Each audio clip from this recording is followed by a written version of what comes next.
Welcome back to In Pursuit of Truth. This is your host, Sir Patrick Mack, and we are going to get right on the Q post because we've got a lot of them.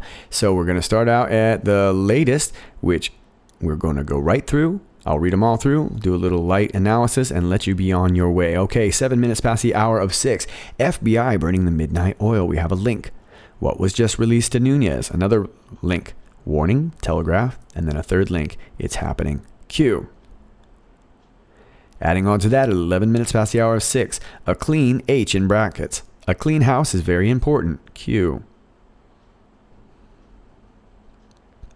Adding on to that, at 13 minutes past the hour of 6, our comms must be this way. Refer back, the Y. National SEC laws. Trust the plan. April showers. Q.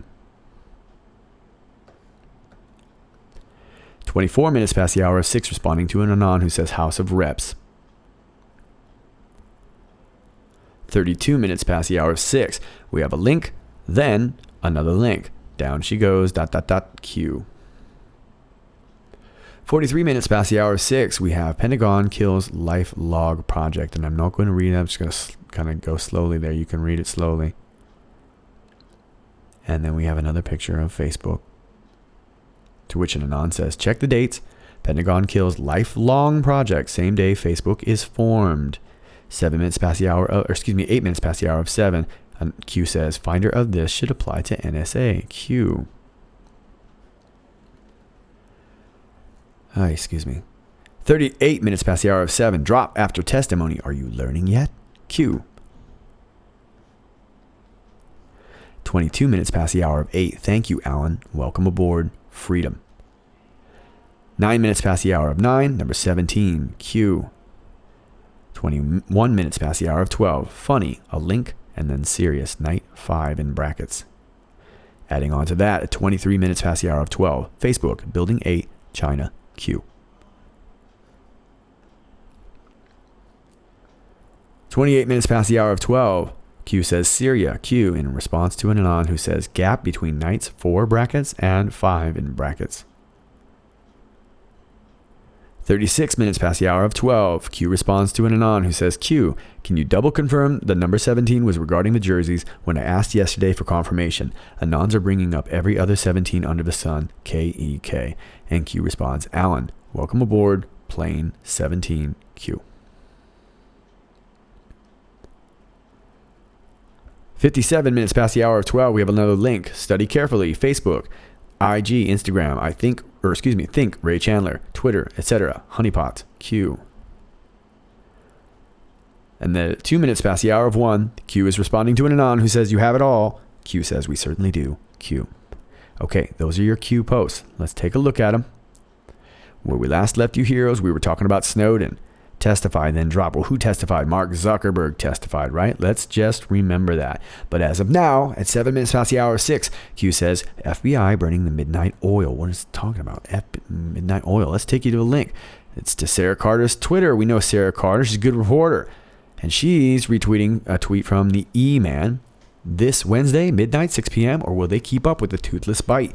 If Nunez commits to it, do it. Don't turn back, even if it's a day late. We the people want scalps now. Enough is enough. Yeah, people want scalps. What is she talking about, though? Of course we want scalps. But what is she talking about exactly? Excuse me. All right, we're taking over here to Politico. So this just happened, all right? Justice Department turns over document that launched Russia probe. Okay, so if you remember, Nunez was threatening Rosenstein. And he says, we need to get this by the 11th. Otherwise, you guys are going to be in contempt. And we're going to start impeaching people.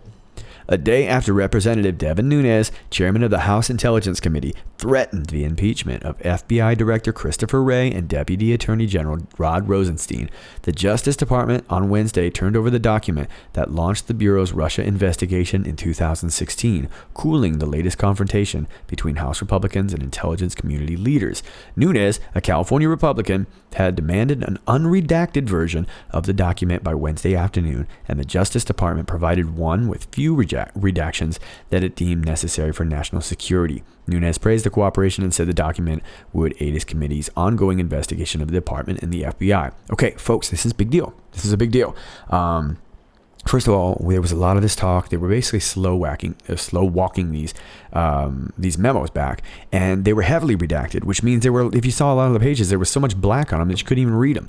Okay, so Nunes wants an unredacted version. So we got a few redactions. We still don't know, but I can almost guarantee you that you're going to see some talking points on it, whether it's CNN or Fox nipping at each other about redactions and this and that. You're going to see all these so-called experts, talking about that. But the fact of the matter is that we need to get these unredacted. Now, to be fair, when these get released to the public, they do need to be redacted a little bit. It's fair. You're talking about national security, folks, and not just national security, international security. We're talking about lives, okay? So it is important that there are some redactions. But the point is that for the Justice Department, they need to have the unredacted versions. They need to be able to know what's going on. I think you see what's going on. So Rosenstein's not going to be held in contempt, but I don't think this is over. Now, I don't want to talk too much about this article, but I do want to talk about this right here. A move to impeach two top officials at the Justice Department, both appointed by President Donald Trump and confirmed by the Senate, would have been an extraordinary confrontation between Congress and federal law enforcement. Several of Nunes' colleagues had endorsed holding Rosenstein and Wray in contempt of Congress. Okay, well, remember, Q wants us to trust Wray. Q has never said anything about trusting Rosenstein. All right? But there's an interesting thing that happens in this process. Schiff said that the Justice Department had already shared ample information, including sensitive material connected to the Russia investigation, that Republicans subsequently released through an unprecedented process that included a move by Trump to declassify information over the FBI's objections. Okay, so now we're getting these memos. Now, they may be slow-walked and they may be redacted, but we're getting them, and I'm going to assume that that's why the FBI is burning the midnight oil. They're going to try and get to the bottom of this. They're going to try and read what they can read, probably demand what they can't. Who knows? Well, what was just released to Nunes? Well, the memos were, okay. But what else happened? Here's the second link. Oh, no. New York Times says an aide was ousted from White House, reemerges at Justice Department. Oh, my goodness. A former American intelligence official who came under intense scrutiny during a stint at the White House last year is returning to government as the National Security Advisor to Attorney General Jeff Sessions, according to a person familiar with the decision. Oh, wow. The official, Ezra Cohen-Watnick, will play an important role at the Justice Department, advising Mr. Sessions on counterintelligence and counterterrorism. Mr. Cohen-Watnick is known to be hawkish on Russia and China, believing the intelligence community needs to take a more aggressive approach in countering their activities. Both countries conduct wide-ranging espionage in the United States that targets commercial and government secrets. Mr. Sessions is broadly viewed in the Justice Department as lacking expertise in this area. Okay, Mr. Cohen-Watnick, he's 31, all right? And he was originally let go. They said he was too young. Okay, well, who removed him? It was Cohen-Watnick was ousted in August 2017 as part of the changes in the White House. One of several appointees of Mr. Flynn. You remember Mr. Flynn? He was gone, and now he looks like he may come back at some point, who were removed by his replacement, Lieutenant General H.R. McMaster. We all know what happened to McMaster. Oh, National Security Council aides usually draw little public scrutiny, but Mr. Cohen-Watnick was swept up in the tumult of early 2017 when Mr. Trump accused the previous administration without evidence of wiretapping his phones at Trump Tower. Mr. Trump's allegations were bolstered by Representative Devin Nunes of California, the Republican chairman of the House Intelligence Committee, who said he had evidence that Mr. Trump's communications were incidentally swept up in a surveillance of foreigners by American spy agencies. Whoa, hang on a second. So, wait a minute. Let me rewind this here. That Mr. Trump's communications were incidentally swept up in a surveillance of foreigners by American spy agencies. Okay, so ladies and gentlemen, one of the most powerful agencies on the planet, when they were doing some random surveillance of foreigners, just happened to drop this one Donald Trump, found his communications. Talk about a find. Hell of a find. Just random. Just happened. It just happened.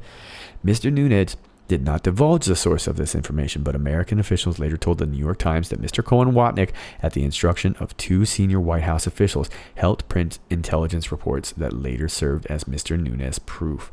Okay.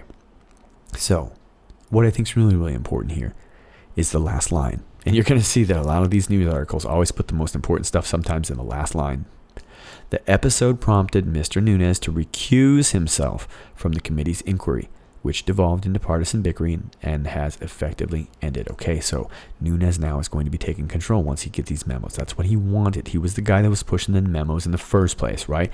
This guy, Cohen-Watnick, for whatever reason, they wanted to let him go, maybe because they wanted to sort of, maybe they can't necessarily recuse him, they can just sort of reuse him. And he pops up just like in the middle of the movie, just like Christopher Walken always does when you're watching a movie, you know, and you're like, oh, hey, check it out, that dude's Christopher Walken. It's just like that guy, except his name is Ezra Cohen-Watnick, and we're going to hear from more about him pretty soon, I guess. So now we have warning, Telegraph, and then we'll take you over here to Donald Trump's Twitter. That says today, Russia vows to shoot down any and all missiles fired at Syria. Get ready, Russia, because they will be coming nice and new and smart. You shouldn't be partners with a gas-killing animal who kills his people and enjoys it. Okay, well, wow, this is something else. I mean, think about it, folks. We live in a world where our president says stuff like this on Twitter, and it's incredible. I mean, I don't know what to think of it sometimes, but obviously it's war drums, right? It's rhetoric. He's saber rattling, okay? This is a big deal. But let's remember something. Q says telegraph. Last time Q said telegraph, Q said POTUS never telegraphs his move. And here he is all telegraphing. Or no. Folks, you don't have to trust me on my instincts. I can tell you what they are, and it's not with Russia. I've been saying for a while, and I'm going to say it again at the end of this video, we're going to Iran, folks. It might be way of Syria, but we're going to Iran. I don't know what this all means right now, but it looks like rhetoric, and it looks like it's just sort of feeding again like that outside fire, okay? It's happening. And remember that Trump said that in his last weekly address. It's happening, okay? So whatever's happening, it's happening. Whether we're going to get aggressive with Syria, okay? Looks like the memos are going to lead to some serious deals. And if you guys watch, please do. I'm not going to get it on my, as you can see, I got enough open windows here, but go look up Jerome Corsi, who just spoke yesterday, okay? And he very clearly said, if you know, Jerome Corsi, whether you like him or not, is very close to President Trump. And he said very clearly that there will be some indictments and that former President Obama and Hillary Clinton will be tried for treason. Okay, this was according to Jerome Corsi, not myself, but you can go watch the video, just look it up and you'll find it. Okay, we're going to move on. Now, adding on to that, at 11 minutes after the hour of 6, a clean house, H in brackets, is very important. Okay, well, they've been cleaning house. John Bolton, okay, there's been 3 people that have been gone since John Bolton, and I want to just show you really quick the third one. Advisor Nadia Shadlow resigns. Okay, I'm not going to go way into her. She's just the third one, and she's a U.S. Deputy National Security Advisor for Strategy, has resigned and will leave her position at the end of the month. Multiple administrations officials told CNN. Okay, and we talked about this guy yesterday as well. Okay, so there's already been 3. Bolton's moving. It's only been his second day, and so already we're going. But what's the H in brackets? Are we talking about a different house? What kind of house are we talking about? Are we talking about the White House? Are we talking about comms in the White House? Are we talking about the House of Representatives, maybe? Let's go on to the next post. 13 minutes after the hour of 6. Our comms must be this way. Refer back the why. National SEC laws. Trust the plan. April showers. Okay, well, is he talking about the Security and Exchange Commission laws?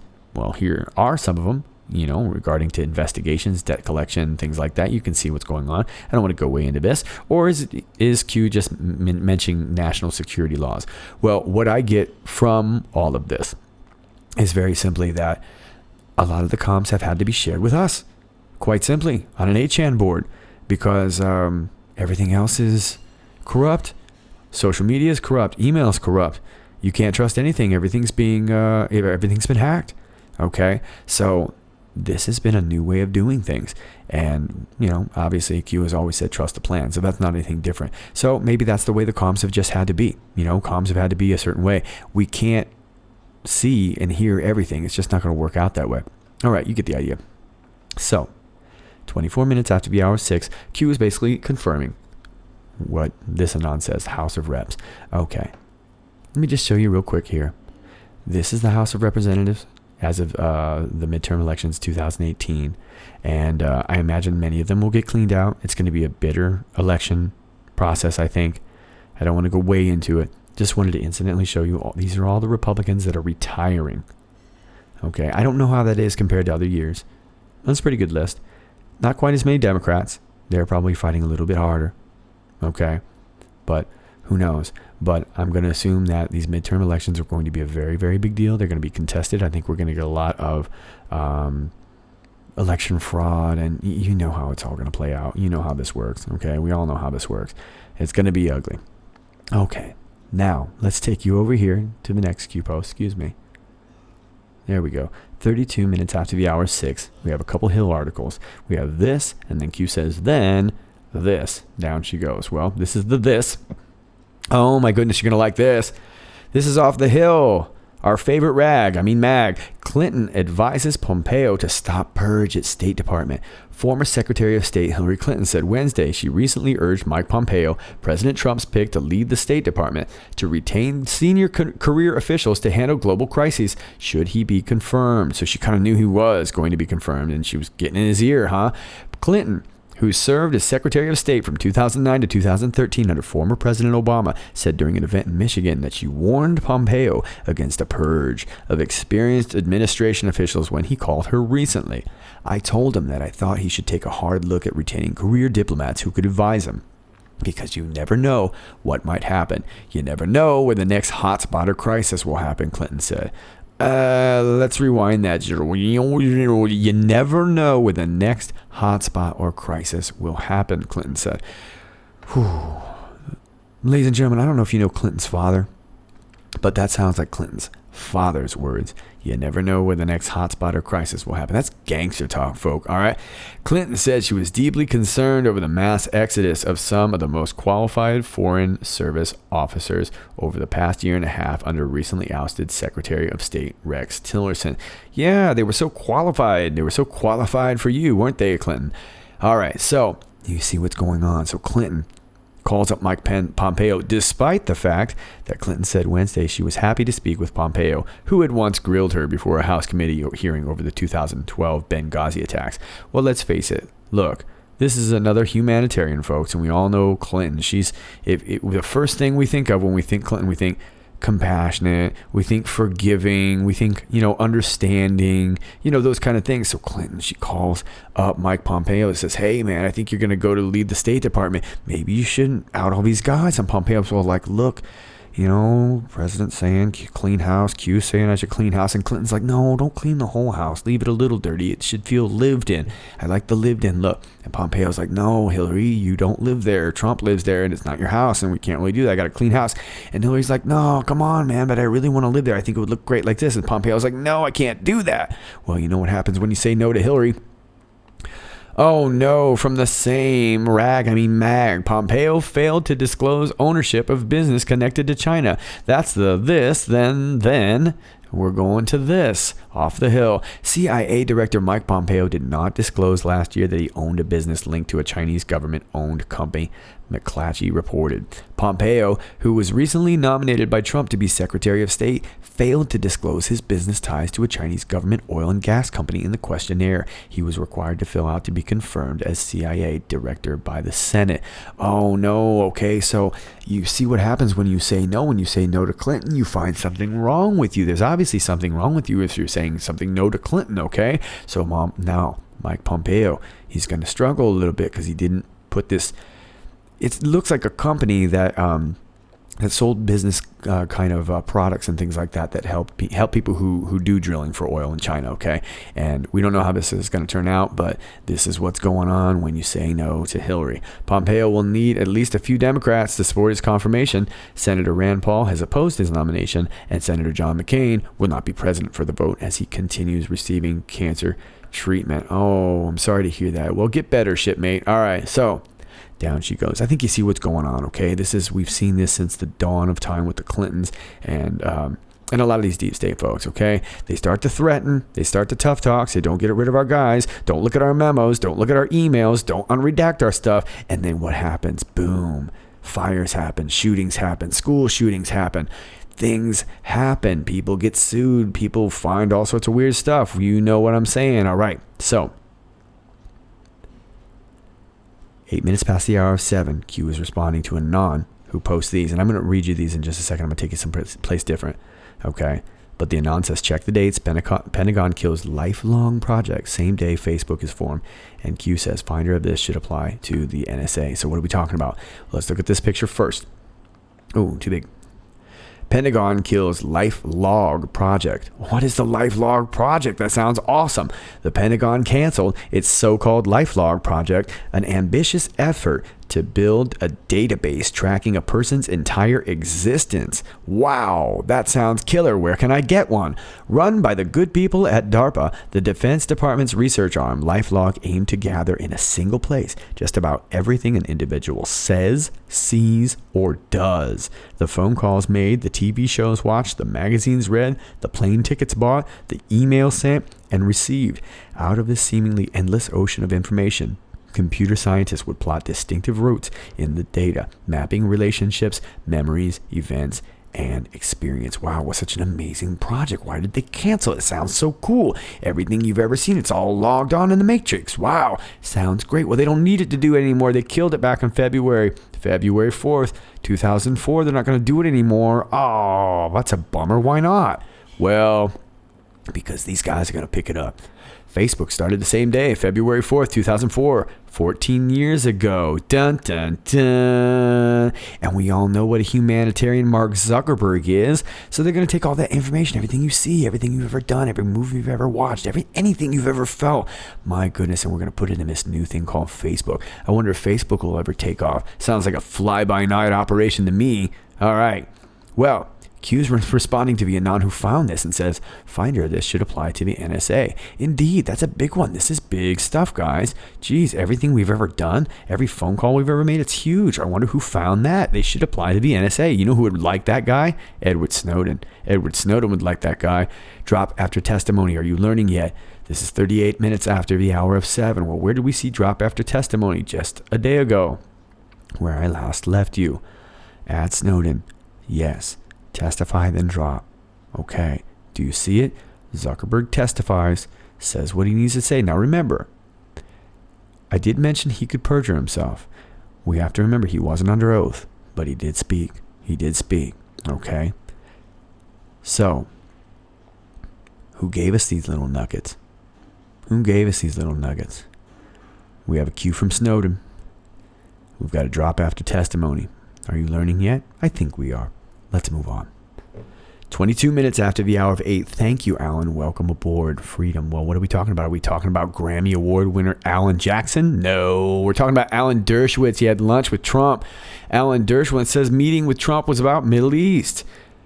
Alan Dershowitz, the famed constitutional lawyer, met with President Donald Trump, who may soon be mired in a constitutional crisis, and they talked about Israel. This was a pre-scheduled meeting to talk to the White House staff members about ongoing efforts to come to an agreement on the Middle East. Dershowitz, who dined Tuesday evening at the White House, told Slate, "This is the third time I have met about the Middle East, and I hope to continue to have some input on the Middle East. This is the fourth president I have advised on the Middle East, and that's the reason I came to the White House." Trump this week lashed out at Robert Mueller, the special prosecutor investigating allegations of corruption and foreign influence in Trump's campaign and presidency after federal agents raided the properties of Michael Cohen, a longtime advisor to Trump, who is a lawyer. Two women allege Cohen arranged payments to silence him about their affairs with Trump. Okay, folks, we're going to talk about two things really quick here. I confused a few of you about my Cohen theory the other day, and all I really want to say is, we know the fire's fishy. And all I was saying when I was assuming that we have a rat trap is, what do you do when you set rat traps? Okay, you don't go out and you don't shoot rats. Okay, you don't go out in the farm and you don't try to kill rats in the field. You usually want to kill rats that are in your home. Okay, and that's what happened. This came into Trump's home. Okay, this was his building where the fire started. Well, okay, so Cohen's office gets raided and there's a fire. Obvious distraction. Michael Cohen clearly knew about it. So where's the trap, folks? Well, all I'm saying is that all of this, it's like allowing a rat to catch himself. Do you understand? The first thing we were able to pull out of that article is that Michael Cohen called his friend, the dude who dates the actress lady from who's a New York housewife or whatever, the lady that has all the snarky expensive tea, that chick, okay? He texted him, says, get out of the fire. Well, he clearly knew about the fire, which means he knew about the distraction, which he probably knew about the raid. He set himself up, folks, okay? That's all I'm trying to say. Okay. Now, I just want to take you to a little bit more here. So this was an interview with Slate, and he tells Slate it would be a political mistake for Trump to fire Mueller or Mueller's supervisor, Deputy Attorney General Rod Rosenstein. Trump reportedly is considering firing Rosenstein, and this week, White House officials made a point of saying that Trump believes he has the power to fire Mueller. Some constitutional experts disagree, saying that Trump's sole recourse would be to fire Rosenstein and then seek to replace him with someone who would be amenable to firing Mueller. Okay, so this is really tricky stuff. We now got the memos are getting turned over, and now everyone's going to say, well, why hasn't he fired Mueller? We've been saying that for a long time, and of course, everybody's been saying that about Rosenstein, and they were saying that about McCabe. They were saying about everybody, okay? But you see what's going on. Trump is making his moves based on a lot of these constitutional experts that probably know a little bit about the tricks, okay? Not everyone can be a constitutional expert, and Dershowitz has advised both sides of the aisle on these kind of matters. I am assuming that Trump, although he's not getting professional consultation here, he is getting some consultation on how to deal with this. Obviously dealing with Mueller, obviously dealing with Rosenstein, letting them hang themselves. If they are white hats, they'll prove to be. If they're not, it will become very, very evident. But we're not done with Mueller yet. Just keep that in mind. We're not really done with him. Not yet. Now, something else I want to talk about. And we're not going to talk about it a lot for a very particular reason. A lot of you actually wrote me last night about it. On the Middle East, Dershowitz said, a major backer of Israel, said Trump seemed optimistic, saying they discussed the threat posed by Iran in the region. Let me read that again. Saying they discussed the threat posed by Iran in the region, the civil war in Syria, and the Israeli-Palestinian conflict. Okay, well, we all saw President Trump's tweet, banging the war drums against Russia. And we saw the gassing going on in Syria. And yet, why do I keep telling you that we're going to Iran, folks? Well, these guys seem to agree. Folks, you don't get anywhere without... Iran is... I don't want to say it's endgame, because it's not, folks. You really want to know about endgame? It's right here, in Israel.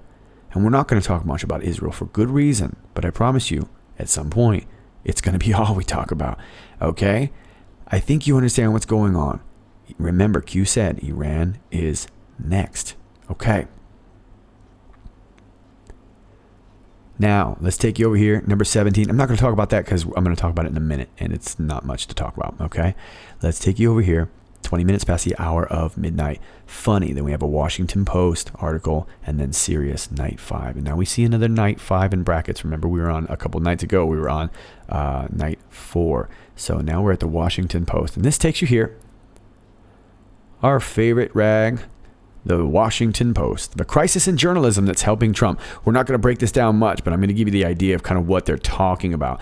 Did the collapse of local journalism help give us Donald Trump? That's the intriguing thesis of new research published by Politico. Reporters Sean Musgrave and Matthew Nussbaum compared election results with overall trends and how many people in a given area actually subscribe to a newspaper. As they write, the results show a clear correlation between low subscription rates and Trump's success in the 2016 elections, both against Hillary Clinton and when compared to Mitt Romney in 2012. Okay, well, basically what they're saying, folks, in a really nice way, I guess, is that because people aren't subscribing to papers anymore like theirs, that people must be not as educated anymore, and so they must be stupid enough to think Trump's worth voting for. Now, I'm paraphrasing clearly, but let me just read you this. It certainly seems like common sense that people who read any trusted local mainstream media newspaper will be more informed than those who do not. Is it so? It seems like common sense, I guess. I mean, it seems like common sense. But when local news goes away or is harder to access, people will only have online sources of information. And while we all like to imagine that people scrolling social media for information are turning to a national giant like, well, the Post, they could be reading the latest postings from a Russian bot, checking out the latest rant from conspiracy theorist du jour QAnon, or not reading any news at all. Wow, how about this, folks? So what they're really saying here, let's break it down.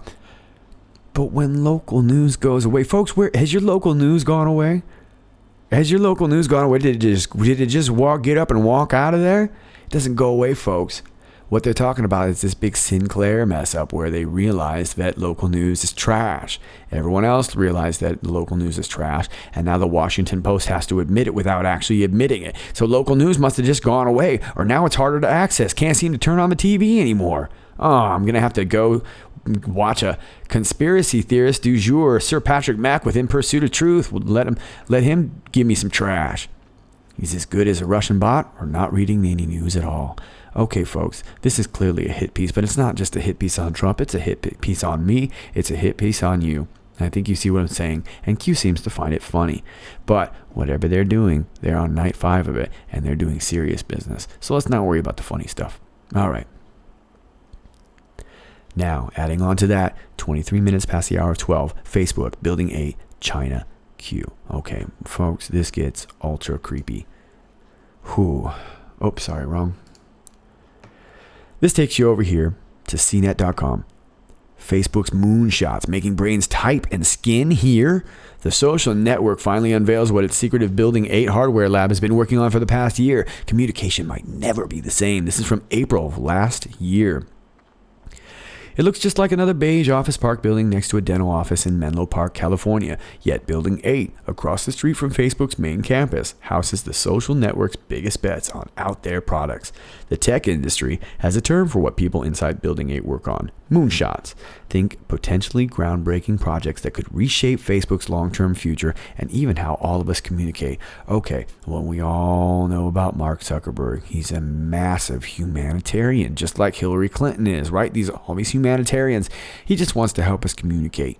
That's it, right? And he's hired these people from Google's advanced technology, Eric Schmidt's company, okay? And then you've got, Jack Dorsey and Rizvi Traverse, all these guys, all these philanthropists that just want to help us communicate. It's awfully nice of them, all right? They got some people from Apple, Motorola, Google, other industry heavyweights. So what are they doing? Since then, Facebook has given tantalizing hints about Building 8's mission, saying only that it's focused on seemingly impossible hardware in augmented and virtual reality, artificial intelligence, connectivity, and other important breakthrough areas, with clear objectives for shipping products at scale. Some of that secrecy faded Wednesday when the group unveiled its first 2 projects: a brain-to-computer interface. That's awesome. That's what I need. That would allow us to send thoughts straight to a computer. Sign me up for 2. And technology to hear or absorb language through vibrations on our skin. Whoa. All right. I think you see what's going on, but let me read you this. If I'm doing my job well, we should deliver things people didn't know to ask for. Like what? Like data mining? Dugan, who previously headed DARPA, the Defense Department's famed tech arm. Yeah, that DARPA, folks. Imagine what would be possible if you could type directly from your brain. I do it all the time, folks. I do it all the time. I can't. I'm left-handed and I can't type. I wish I could type with my brain. You know who I need? I need Zuckerberg. Guy looks great, doesn't he? I'm sure he's not wrapped up at all with the Illuminati. He seems like he's a good guy. I mean, listening to him testify for 5 hours, it seems like he would never do anything harmful. Anyway, folks, these guys are up to something really nefarious in this Building 8. And we've talked a lot about things like wetware, Google's Deep Dream, Google's Deep Voice, or Deep Audio maybe, that's what it's called. Okay, you see what's going on. They've been working with human genomes. They've got your pictures. They've got maybe, who knows, what you see, what you've been saying. They've got everything, folks.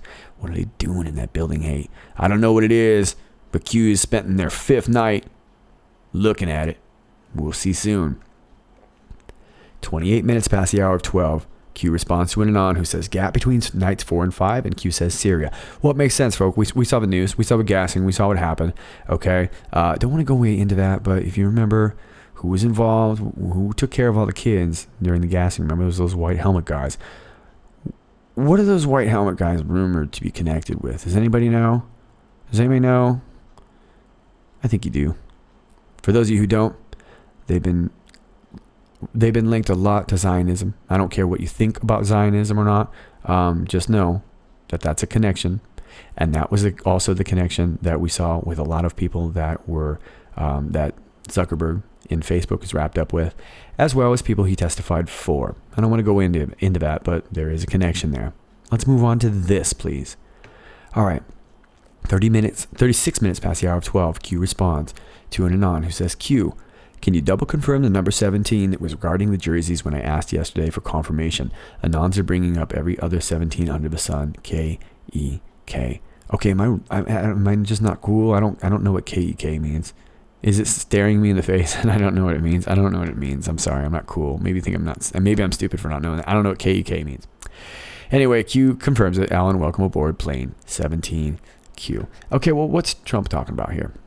Trump's talking about this right here. Congratulations, Alabama. Roll Tide, national champions. Well done. Let me get out of this.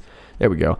Today, it was my great honor to welcome the 2017 NCAA football national champion, Alabama Crimson Tide, to the White House. Congratulations, Roll Tide. I'm not a big football fan, but if you're an Alabama fan, I know they're a great football team. Congratulations. But look at this picture. They gave him a 17 jersey here. Well, folks, if you don't know what's up with this, normally, from what I understand, I think they usually give the president the number of whatever president they are. So if it's going to be 45, they would give him a 45, but they didn't. They gave him a 17. That's weird. Usually people give him a different number. See this guy right behind Trump? He's looking at this dude. He's like, what? How come he didn't give him a 45? He's 45th president. And the dude over here in the gray jacket's like, dude, you don't follow Q or what's up? And then the guys behind him are looking at him like he's a tool because he doesn't follow Q. You get what's going on, folks. It was a hello to us Anons. Moving on.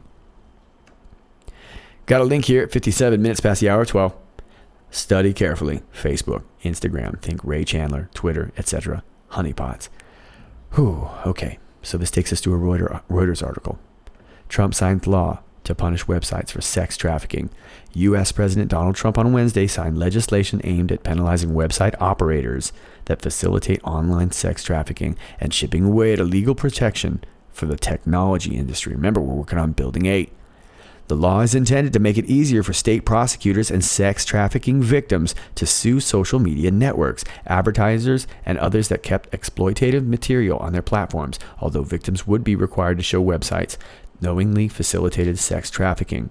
The signing occurred as Washington sharpens its scrutiny on technology companies, which have largely evaded regulation for their use of privacy protections and consumer data. Mark Zuckerberg, the chief executive of Facebook Incorporated, has been testifying before lawmakers this week.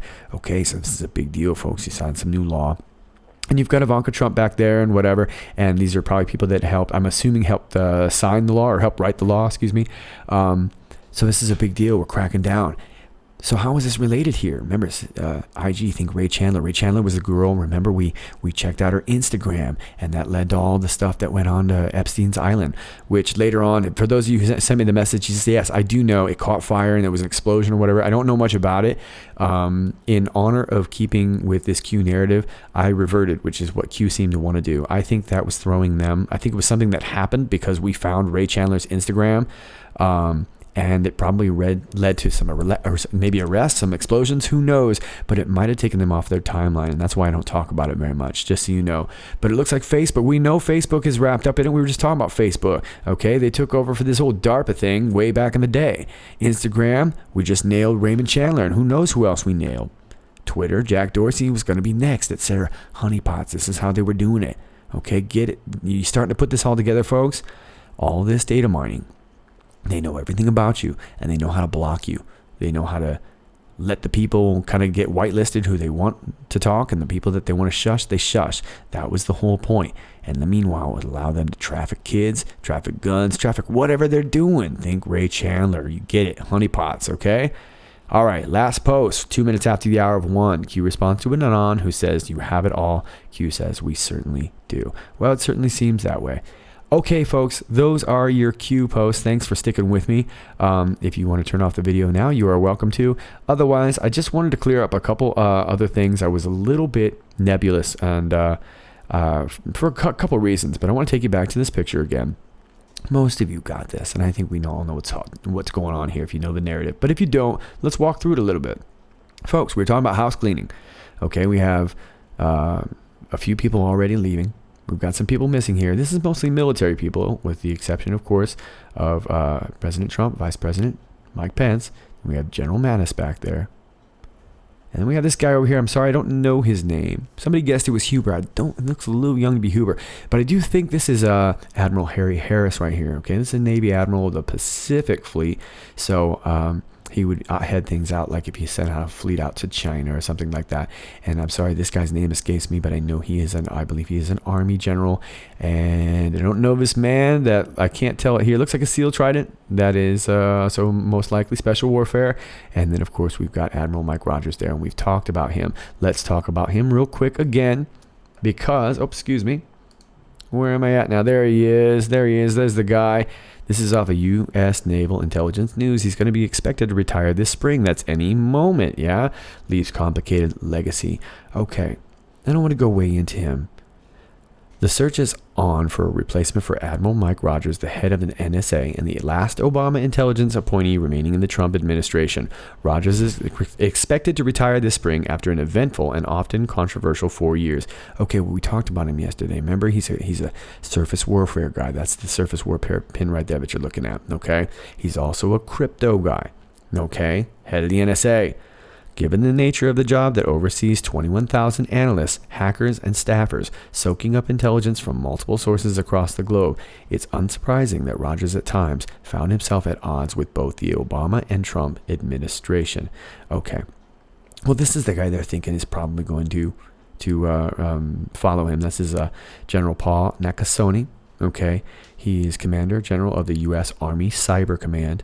And this is most likely to be the front runner here, okay? And another cyber guy, of course, is NSA, all right?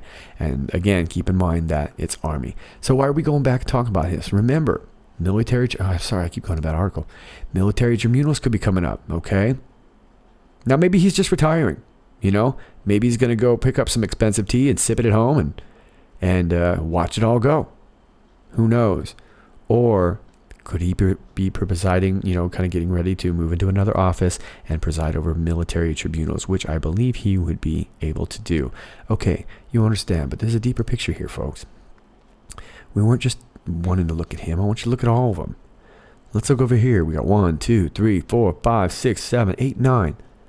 Over here, 1, 2, 3, 4, 5, 6, 7, 8, 9, 10, 11. Folks, I will submit to you this. On a photo like this, it might seem random. Hey, let's get everybody together for a picture, okay? It doesn't work like that. These are, first of all, the president, the vice president, and General Mathis. Just getting those three guys together is a big deal. Getting all these guys together, considering what they do around the world. These are the top in their field. They're all over the world. They're not just stationed in the U.S. They're not just stationed in Washington. These guys are keeping us secure, okay, around the world. And they're all in their dress uniforms. It means something. Anybody former military will probably know. It means something to get them all in their dress uniforms to take this picture. And they screwed up. They had 9 guys over here and 11 over here. Why'd they do that? It's a mess. You over on the right, stand over there. Now you got 10 on 10. It's even. That's what the military would do, right? No. Clearly, the 9/11 is not a mistake, folks. So what does this 9/11 mean? 9/11? What does that have to do with anything? Folks, it has to do with everything. It has to do with everything. I'm going to take you to this blog. I can't read it all, but I suggest that you do. I'm afraid the words are really big. It gives me a little bit of a headache to read. It's hard for me to focus on it. But this is from a guy, Amadon Fidelis, and it's a fantastic article from back in 2009. Secret NSA Q group sets out to distance government from involvement in 9/11. Wayne Madsen alleges that the NSA has set up the Q group, a special security counterintelligence agency targeting journalists and prosecuting whistleblowing security officials. Its mission to distance Washington from any involvement in the 9/11 terrorist attacks. He claims that he has seen documentation on First Fruits, an NSA database that keeps track of surveillance of journalists and their connections. Wow. Okay. Wayne Madsen report has learned that the National Security Q Group responsible for security has grown to an immense security and counterintelligence force with an estimated 1,000 government employees, contractors, and paid informants. NSA security force is reportedly primarily tasked with plugging any leaks of classified or other information that points to the U.S. government's involvement with the terrorist attacks on September 11th, 2001. Okay, folks, I don't know if you're young enough, you may not remember this, but if you do, after 9/11, it was, the NSA blew up. It was huge, and they were spying on everybody, and it was this big deal. But we didn't know enough yet. Okay, the internet wasn't quite like it was now, and so we really couldn't. We knew something was up, but we couldn't really figure it out. And they were going after anybody that was questioning September 11th. I myself know a little bit about that because I was one of them. Back on MySpace. Maybe you guys remember that. All right. I'm not going to go into that, but yeah, there was a lot of us that were doing this stuff on MySpace. And anyway, let's keep going on this, and then I'll make my point. The most egregious NSA security operation against an NSA employee was the 2004 arrest of NSA analyst Ken Ford Jr. Ford became a target of opportunity for NSA security and the FBI after Vice President Dick Cheney noted his name on an NSA signals intelligence report on Saddam Hussein's government that stated there was no proof from interceptions of Iraqi communications that Saddam Hussein possessed weapons of mass destruction. Cheney and other neocons in the Bush White House arranged for a sting operation to be mounted as retribution against Ford. Ford was charged with taking classified papers home from NSA headquarters, something that is quite impossible considering the stringent security in places at one of the most secure complexes in the world. Okay, it goes on to say that he was convicted. He was sentenced to federal prison. This was the NSA. Okay, they convicted their own employee that was basically trying to release records saying that they didn't find anything on Saddam Hussein. All right, so it goes on to say a lot of stuff here, and I just want to take you right here. One senior level NSA official recently found himself sitting in front of NSA security questioners asking why he gave his NSA business cards to some students at a university. It turns out the official was trying to recruit students for NSA employment. When the official asked why there was a problem in his handing out his business cards, the answer by NSA security was that some of them, all American citizens, had Russian last names. Okay, so this became a big witch hunt. Okay, I really do think you should look at this whole article. Here's the first fruits reference. In addition to the aforementioned first fruits, also contain the names of former Washington Post reporter Vernon Loeb, New York journalist Seymour Hersh. Okay, so this was the database that had all this juice on anybody that was reporting about 9/11 as well. Well, it all gets summed up right here. The bottom line is that a number of NSA personnel who were on duty in the months leading up to 9/11, the day of attacks, and subsequent weeks and months are aware of undeniable facts that point to a massive cover-up by the Bush-Cheney administration of the circumstances surrounding 9/11. Let that sink in for a second, folks. Including what actually befell United Airlines Flight 93. What actually befell United Airlines Flight 93 and who was issuing direct military orders from the White House. The Obama administration, rather than lessen the pressure on the NSA personnel, has turned up the heat and is resorting to even more draconian methods to ensure silence. The word from inside NSA is that a state of fear exists, and the mission of the agency to conduct surveillance of foreign communications, to provide threat indications and warning to U.S. troops, and policymakers, and protect sensitive U.S. government communications from unauthorized eavesdropping is suffering as a result. Interesting, folks. Okay, so what's the point here? Is that ever since 9/11, there has been a small group of people who knew the truth. A Q group, if you will, that knew the truth about probably a lot more than just 9/11. Could be JFK. Could be even further back, folks. We don't know. But what do you do? So what do you do if you're one of these guys, you're a white hat and you're working? Remember, this was back in early 2000s, so people didn't want to hear it. Okay, they sent this guy to prison, and if you talked bad against the NSA that was blowing up at the time, they were getting bigger and bigger, and they were spying on everybody. You guys remember this, the Patriot Act, all this stuff was going on. What would you do if you were a white hat? Do you fight back? Do you go to Congress? Do you step up? No, this was the swamp we were talking about. You were in the middle of the swamp. What do? You hole up. You wait. You find people who think just like you. You work together. You plan. You find a guy who's a billionaire who isn't going to take the presidency for the money and for the fame and the fortune. And you work the plan with them, with some of the most top military brass on earth, and you get yourself the Q group. Folks, do I need to say any more? I think we know who we're talking to. Those are your Q posts. If there's any more coming up soon, I will let you know as soon as possible. Otherwise, I'm going to go have my dinner. Thank you very much. All right. So until next time, I am Sir Patrick Mack. If you like this video, please click like, share, and subscribe. I would greatly, greatly appreciate it. But until next time, stay interested, stay compassionate, and stay healthy.